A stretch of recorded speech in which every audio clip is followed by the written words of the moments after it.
Hi everyone, thank you for stopping by and welcome to my channel. And if this is the very first time that you are seeing me, then you're quite lucky.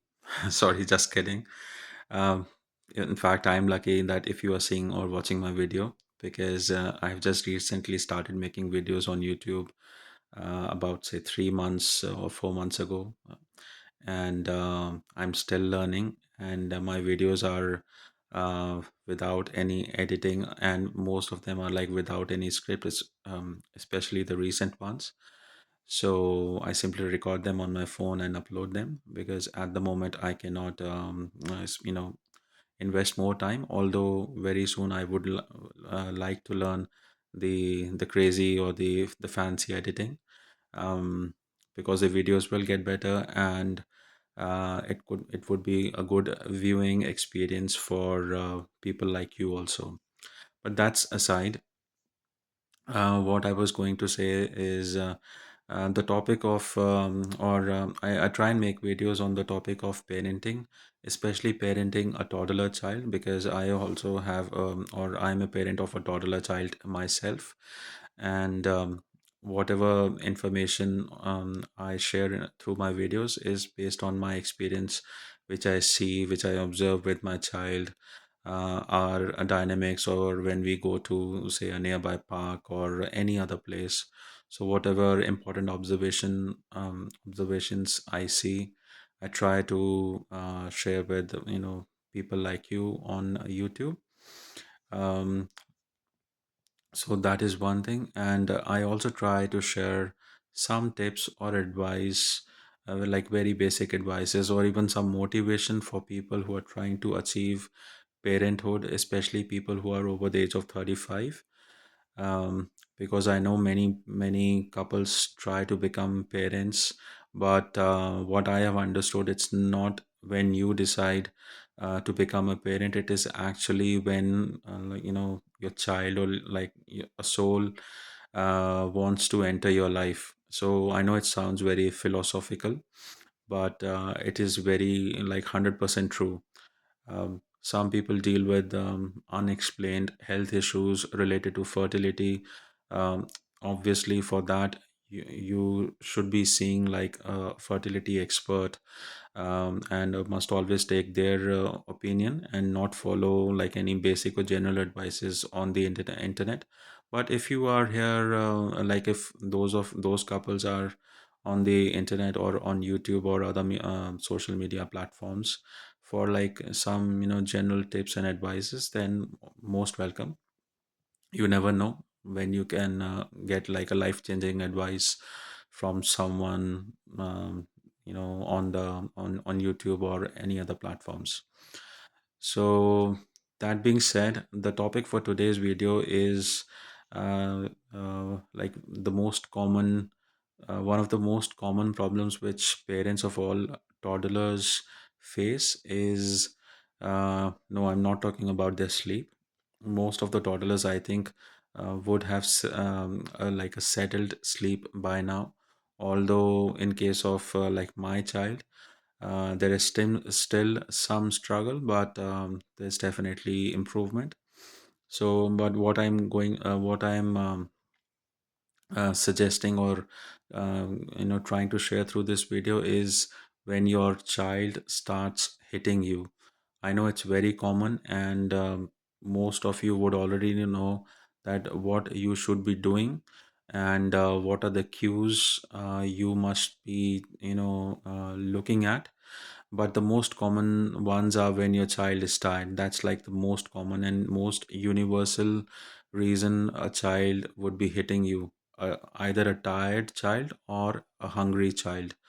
So the only difference between being tired and being hungry is, since the toddler is, most of them, they have started speaking and expressing pretty well. So if they are hungry, they will come to you, like come to the mother or go to the mother and ask for food. But if they are tired, they won't say that they are tired. They will express through like hitting you, or they are simply irritated or agitated about say something else. Even in that case, they will do that same behavior. But and this can happen anywhere, whether you are at home or whether you are at a friend's place, whether you are out shopping, whether you have gone to the park. It can happen anywhere. But being a parent, you would know, when it can happen more, or when there are chances. So just to discuss this problem, I want to take your attention to your own childhood, especially if you also grew up in India just like me. Then you would know that when you were that age, say 3 to 5, or even slightly older, and if your parents or your father or dad would take you to, say, a nearby local market or even another popular market in your city or hometown, then how you would not come back home without buying your favorite stuff. And this is the stuff which you hadn't even thought of buying, like you had no idea that you will find this thing.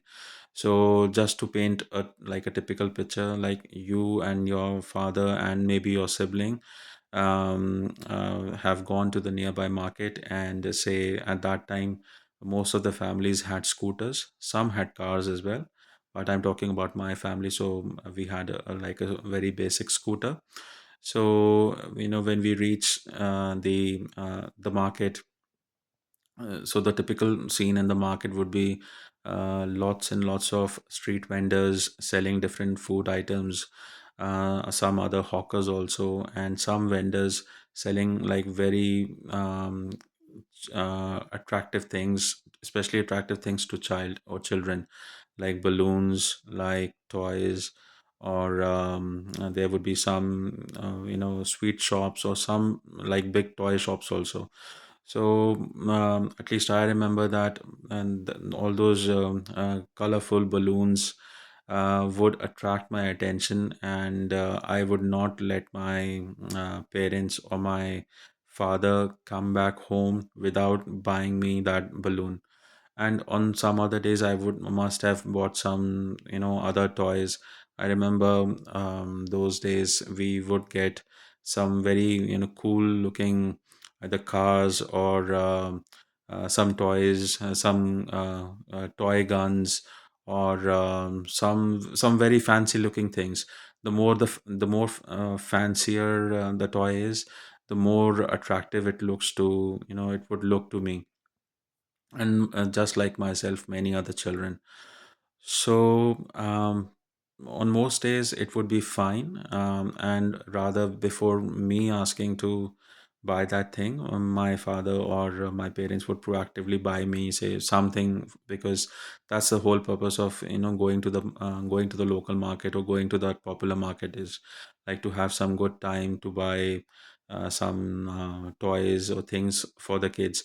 But I'm talking about even after buying our getting our like due share. If any other thing attracts used to attract attention, we would insist, or we would be like very stubborn to buy that thing. So you know what I'm trying to say. So similarly, our child, like now that we are grown up and we live in different cities, most of us don't live with our parents or in the same city, or whichever city or country we live in. You would see almost the same pattern with your child. Now, if your child is between that age group, 3 to 5, they would get attracted to every small thing, every colorful thing in the supermarket. So same thing happens, with whenever I take my child to the supermarket. So like taking them is fine, or buying or doing the shopping is also fine. But the problem becomes when they start to like disobey or pick up things, or when it becomes riskier, like this start picking up some, say, glass bottles or something which can break. Although you can definitely pay for that, but you don't want your child to get hurt, you don't want your child to cause any sort of an inconvenience to the store or other people or other shoppers. But if you are, say, taking a child who is unwell, or slightly cranky, then definitely you can be the victim of, you can get some hitting from them. And I'm not saying, like very powerful hitting, just like the child like hitting. They can, if they feel that they have been agitated more, by because you have told them no about something, they can definitely, hit you. So the point is, like, there's nothing new in this information, but what's new if you're not following this, that in a, whether it's a public place or whether it's any other place outside your home, the only solution to this problem is to go down on your knees and hold them and give them like a cuddle or a warm hug, because their nervous system is quite, I would say, overactive at that time. So if you, by chance, if you also lash out at your child in the heat of the moment, then it is going to make matters more worse. Either they will start crying, or they might become more aggressive, or worst, they might go silent and absorb that anger. So all these three scenarios are not at all good for like your child, and not even for you. So the best thing is always to like go down on your knees and give them a warm hug and a cuddle, and maybe ask them like why they are upset or angry, or ask them if they are upset or angry. Most likely they will say yes, and if you just like tell them that you will fix that problem or whatever, they will nod and they will agree, and the matter will be resolved there and then. So why I mentioned that you have to, or you must do this in a public place, because they are quite watchful that how you are behaving with them in the presence of like other people or strangers. At home, the response should be no different, because but the only difference is that at home there are nobody else to watch you. So at home, and they also have some like safe corners in the home, or safe places where if they feel or if they have been scolded, they can go there. But outside, they it's like a completely different world for them, especially at that age. So, just an humble advice to all the parents, to all the fathers, that I know it becomes difficult, especially if you yourself are tired, or like you are overworked or whatever.